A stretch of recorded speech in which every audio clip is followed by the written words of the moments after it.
தமிழ்நாட்டில் சில மாவட்டங்களில் பகல் நேர வெப்பநிலை அதிகரிக்கும். பரவலாக இடிமின்னலுடன் மழை பெய்யக்கூடும் என வானிலை ஆய்வு மையம் தகவல்.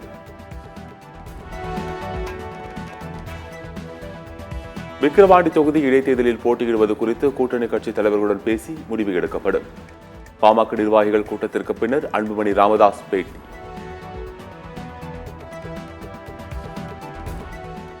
மகாராஷ்டிர மாநில சட்டப்பேரவை தேர்தலில் பாஜக கூட்டணியில் இருந்து விலக ஆயத்தமாகிறார் அஜித் பவார். சரத்பவாருடன் மீண்டும் இணைய வாய்ப்பு.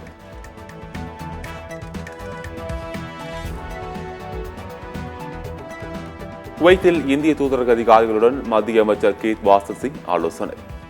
தீ விபத்தில் காயமடைந்த இந்தியர்களை மருத்துவமனையில் சந்தித்து மத்திய அமைச்சர் நலம் விசாரித்தார். மருத்துவ படிப்புகளுக்கான நீட் நுழைவுத் தேர்வில் எந்த முறைகேடும் இல்லை. பாதிக்கப்பட்ட நீட் தேர்வர்களுக்கு கண்டிப்பாக நீதி கிடைக்கும் என மத்திய கல்வித்துறை அமைச்சர் தர்மேந்திர பிரதான் உறுதி.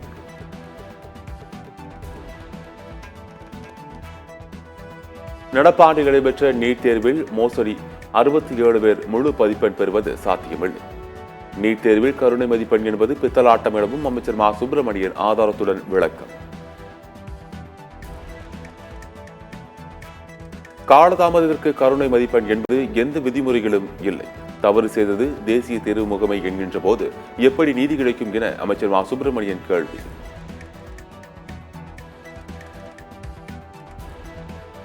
நீட் தேர்வில் கருணை மதிப்பெண் வழங்கப்பட்ட 1563 பேருக்கு மறுதேர்வு. ஜூன் 23ஆம் தேதி மறுதேர்வு நடத்தப்படும் என உச்சநீதிமன்றத்தில் தேசிய தேர்வு முகமை பதில்.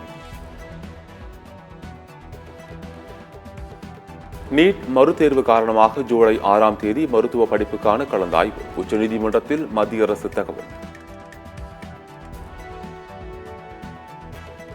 குவைத் தீ விபத்தில் இந்தியர்கள் 49 பேர் பலியான சம்பவம். மத்திய அமைச்சரவை அவசர கூட்டம்.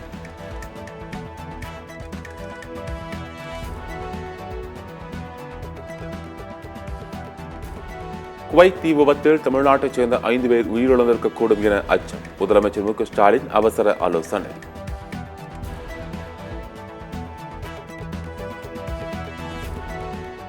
குவைத் தீ விபத்தில் காயமடைந்தவர்கள் மருத்துவ செலவை தமிழக அரசு ஏற்கும். உயிரிழந்தவர்கள் உடல்களை தமிழகம் கொண்டுவர அயலக நலத்துறை நடவடிக்கை.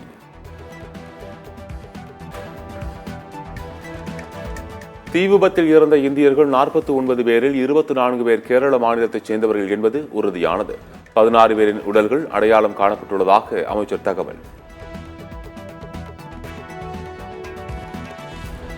குவைத் தீ விபத்தில் உயிரிழந்த கேரளாவைச் சேர்ந்த 24 பேர் குடும்பத்திற்கு தலா 5 லட்சம் ரூபாய் நிவாரணம்.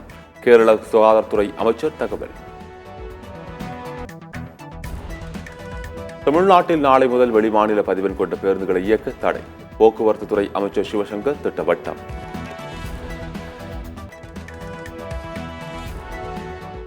புதுச்சேரியில் விஷவாயு தாக்கி 3 பேர் உயிரிழந்த நிலையில் மேலும் 3 பேருக்கு மயக்கம். விஷவாயு தாக்கிய சுற்றுவட்டாரத்தில் அரசு மற்றும் தனியார் பள்ளிகளுக்கு ஜூன் 17ஆம் தேதி வரை விடுமுறை. ஆபரண தங்கம் விலை சவரனுக்கு 160 ரூபாய் குறைந்தது. ஒரு சவரன் தங்கம் 53,280 ரூபாய்க்கு விற்பனை.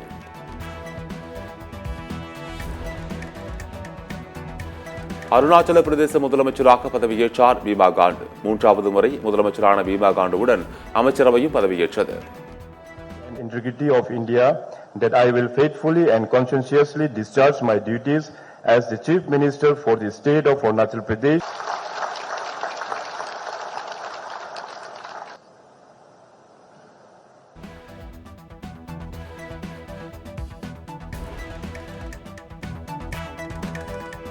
நெல்லை காங்கிரஸ் நிர்வாகி ஜெயக்குமார் மரணத்தில் நீடிக்கும் மர்மம். பல்வேறு கட்ட விசாரணை முடிந்த நிலையில் சிபிசிஐடி எஸ்பி முத்தரசு தலைமையில் அவசர ஆலோசனை கூட்டம்.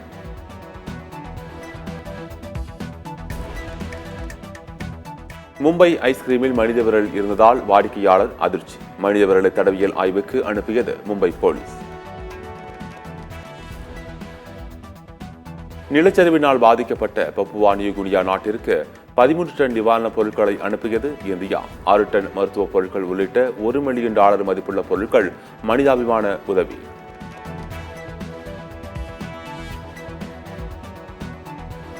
இந்தோனேஷியாவில் சக்தி வாய்ந்த நிலநடுக்கம் ஏற்பட்டதால் மக்கள் பீதி. நிலநடுக்கம் ரிக்டர் அளவில் 5.9 என்ற அளவில் பதிவு.